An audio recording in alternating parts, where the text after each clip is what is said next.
It's certainly been a much more low-key game in terms of competitiveness compared to the 1-1 draw in 1993. It was a qualifier that the Republic needed to better Denmark's result to qualify for the World Cup in America. Northern Ireland took the lead in that game, but an equaliser from Alan McLaughlin, coupled with Denmark's defeat against Spain, gave the Republic a place on the plane to America. They went on, of course, to record that famous victory over Italy. Ray Houghton scored the goal, and Billy Bingham left his post not long after that 1-1 draw at Windsor Park. It has been nothing like that tonight. It has been so one-sided, embarrassingly one-sided. But we must remember, it's a very inexperienced Northern Ireland side. Young players will have got some experience from this tonight. It can only make them better players. The Republic now move on, where they will play a qualifier against Macedonia. But first up, they have to navigate their way past Scotland. It looks like that game will now be a decider for this Curling Nations Cup. Northern Ireland and Wales will play for the wooden spoon, and Craig Thompson puts Northern Ireland out of their misery just 6 seconds of added time. Giovanni Trapattoni and Nigel Worthington shake hands, but it has been this man, the Italian, the 72-year-old, who has come out with a highly convincing victory. Men against boys. Stephen Ward scored in his debut. He got things underway. The Wolves man Simon Cox got a goal in his debut as well. So highly successful night in terms of debutant goals. Republic of Ireland 5, Northern Ireland 0. We knew it was going to be a tough night before the first whistle went. I thought for the first 20-25 minutes, I thought we passed the ball very well. There's 2 or 3 great balls went across the face of the goal. Then there's a ball goes across the face of our goal. Big Alan palms it out. That's 1-0. Then the second one's a short back pass by young Hodgson. That's 2-0. Then there's an own goal, comes off Craig. The fourth one, Craig's delaying on the ball, gets pinched. That's 4. And then there's the penalty. So 4 out of the 5 came from ourselves, really, but it's a fantastic learning curve, and they've got to take a lot from that tonight. And we just said we've got to dust ourselves down. It's a harsh game. There's no sympathy, and these boys have got to get over it quickly and get ready to go on Friday night.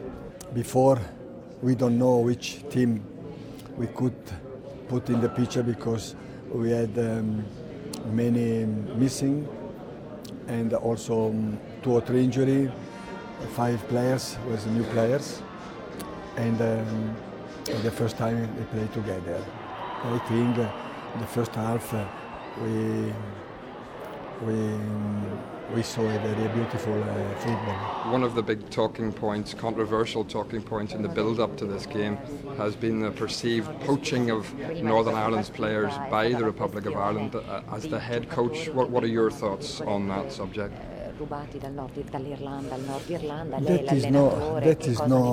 is not our problem, because I understand also our colleague, the other players, but the reason is we let them decide.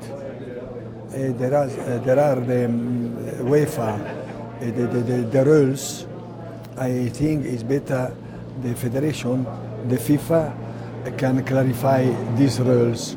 After we can not ask the player. The family, the players decide if they want to play with Ireland or the other country. For us, is not a big problem. Robbie, give us your assessment of what was a very composed and controlled Republic of Ireland performance tonight.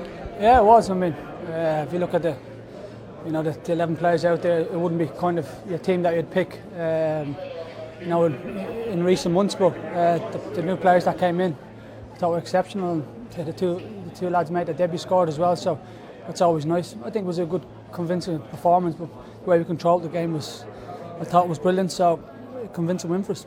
On a hat-trick, they didn't look too happy about coming off tonight. Nah, like any striker, you want to score as many goals as you can, and it would be nice to get one more to equal the great Bobby Charlton, but hopefully do it against either Scotland or Macedonia, preferably Macedonia. One win for Northern Ireland in 18 games, not a good statistic. How do you go about trying to lift this team to improve things?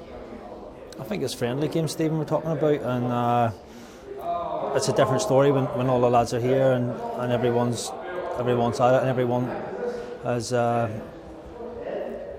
doing their jobs. It's a different story. We're trying to blood youngsters and trying to bring them in. It's frustrating for people watching, frustrating for everyone, it's frustrating for the youngsters as well. But they're learning as they go, and that's what we have at the minute.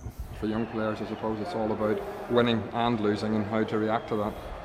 Yeah, as I say, mistakes happen, and it's a learning curve, and it's hard to learn when you're live on TV if you make a mistake. But to be fair, everyone stuck at it, kept going. I thought the sending off was pretty harsh on the lad, but things happen in football.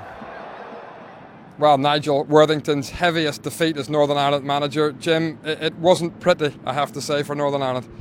No, mistakes cost them dearly tonight, and a very experienced side in the Republic of Ireland really gave them a football lesson at times, and it wasn't a great spectacle. I think, Northern Ireland started very brightly, I thought, and created one or two opportunities. Balls were getting passed across the 18-yard box in good areas, and we just didn't have anything on the end of it. So all in all, it's a pretty disappointing night, yes. 3 goals in 20 minutes, and inexperience and mistakes really the key there.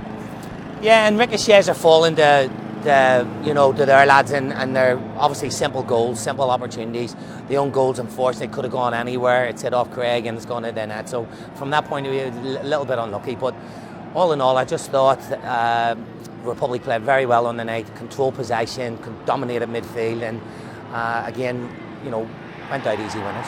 Did you expect a little more from Northern Ireland's experienced players tonight? I did. You always do, especially when you've got a couple of youngsters in the side. Josh Carson, I thought, had a very bright, encouraging debut. I know Nigel will be very pleased with him. But in nights like this, you want your senior players to try and get hold of the ball, try and dominate as much as you can. But it just wasn't to be tonight. They just didn't have enough creativity, didn't have enough energy in the vital areas, and again, 5-0 kind of way flattered. A lot of experienced players obviously missing from the Northern Ireland setup. One dropped, David Healy. Were you surprised by that, and do you think you should maybe bring him back in for the game on Friday night? I was surprised because it's an international, and there are a lot of pullouts. So again, Josh Carson will have gone up on great games played by Northern Ireland, and also David Healy. So having someone of David's experience and obvious quality, and I know he's going through a very, very tough time, I would still have him around the squad. Someone of that, ilk and and knowledge is very, very important. It's very important to have it around, young players, and maybe Nigel thinks he has enough, but I would have him in and around it. Even on an occasion tonight, he would be one that would probably be able to lift him a little bit more, because the manager can only say, and his coaching staff can only do so much. But behind the scenes, that's where experienced players come in. Giovanni Trapattoni told me tonight that FIFA must sort out this eligibility rule and this so-called poaching of players. What's your take as a former Northern Ireland captain of what the Republic of Ireland are doing at the moment? I agree. I think that the FIFA should. It's simple. For me, if at the end of the day, why haven't they really stepped in and suggested that anyone played in the north, you play for the north. Anyone born in the south, you play in the south. At the end of the day, maybe you have to ask the players who have actually gone and played for the Republic why they have chosen the Republic ahead of Northern Ireland. Maybe it's time that they answered a few questions. Maybe it's time that someone sat them down and said, right, listen, why? What are the reasons behind you want to go on to play for the Republic, and maybe getting the answers. Then maybe if you get them sort of answers, then you can come out and deal with it. But at the minute, FIFA are hiding behind it, and I think FIFA should come out and be a lot more stronger about it. Okay, thanks, Jim. Well, Northern Ireland beaten heavily tonight. Wales up next on Friday here at the Aviva Stadium, and we have more highlights for you. Join me at 11:30 on BBC One Northern Ireland. But for now, from all of us here in Dublin, let's bye-bye.